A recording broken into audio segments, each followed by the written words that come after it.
Here's a smartphone in front of me. It has a compass application, and north is the red one, which is not exactly in front of me, but a little bit to the right. The sun went down somewhere there.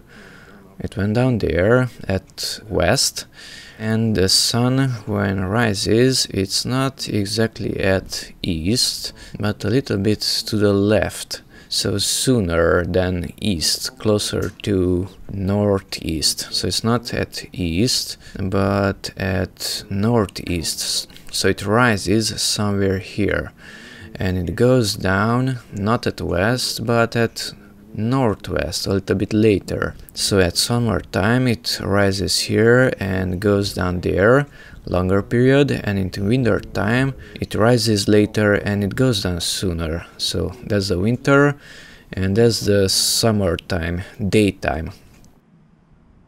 The red points always to north, that is not moving, so that's north.